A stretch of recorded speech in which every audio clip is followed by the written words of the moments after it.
ওই যে বলে যে বাসায় আসো বিরিয়ানি খাওয়াবো, ওইটা বলে যদি গুম করে ফেলে বুঝেন না, মানে ওনাদের তো সিস্টেম অনেকগুলা। ভোটার তো একটা উৎসব, গণতান্ত্রিক, আমরা ভোটার এঙ্গেজমেন্ট করতে চেয়েছি। আমি আমি তো মার্কেটিং এর স্টুডেন্ট, পলিটিক্যাল মার্কেটিংটা আমার সামথিং নলেজ আছে। আর আপনি বললেন যে নতুন রাজনীতিবিদ, আমি 2010 সাল থেকে পলিটিক্স করি। আপনি হিস্ট্রি ঘেটে দেখেন, বাংলাদেশের অনেক গণ অভ্যুত্থান থেকে শুরু করে বিভিন্ন জায়গায় আমি গুরুত্বপূর্ণ ভূমিকা পালন করেছি। আর মানুষের মধ্যে এটা আগ্রহ সৃষ্টি হয়েছে। আমাদের জায়গাটা হলো, অন্য কোনো জায়গায় কিন্তু এত বড় সন্ত্রাস নাই, এত বড় চাঁদাবাজ নাই, এত বড় দুর্নীতিবাজ নাই। ঢাকা হাট ছাড়া কোথাও অন্য জায়গা নাই। আর ঢাকা হাটে একদিকে হলো পাহাড় সময় একটা সন্ত্রাস দুর্নীতিবাজ, আর একটা হলো আমি লিলিপুট, একটা মানুষ আছে যার আমার কাছে টাকা নাই, পয়সা নাই, যে আমাকে পিষে ফেলতে চায়।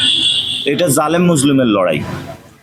ফলত এটা সবার প্রতি দেখেছে যে একটা সন্ত্রাস, যার কোনো টাকার অভাব নাই, অস্ত্রের অভাব নাই, চান্দার টাকার অভাব নাই, সন্ত্রাস সব কিছু আছে, সে একটা ছেলেকে প্রতিনিয়ত গালাগালি করে যাচ্ছে, অ্যাটাক করে যাচ্ছে।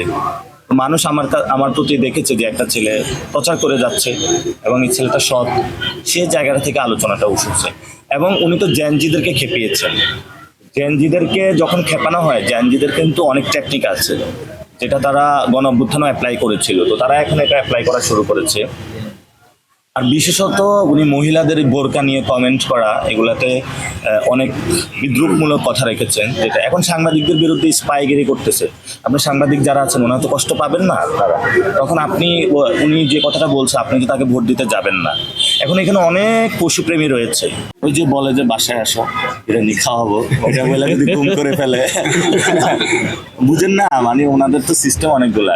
ওই যে আমাদের যখন আন্দোলন করতেছিলাম, বিভিন্ন জায়গায় বলছিল গণভবনে একটু আসো, তোমাদেরকে নাস্তা করা। ওই সময় আমাদেরকে হ্যাঁ ডিবি হারুন দেখেন না, ভাত খাওয়াইছে, এটা মানুষের সামনে দিছে। পরে উনি আমার বিরিয়ানি খাওয়াইতে নিয়ে বিরিয়ানি খাওয়াবে, এটা ছবি দিবে, আর ভিতরে যে আমার কেলাবে।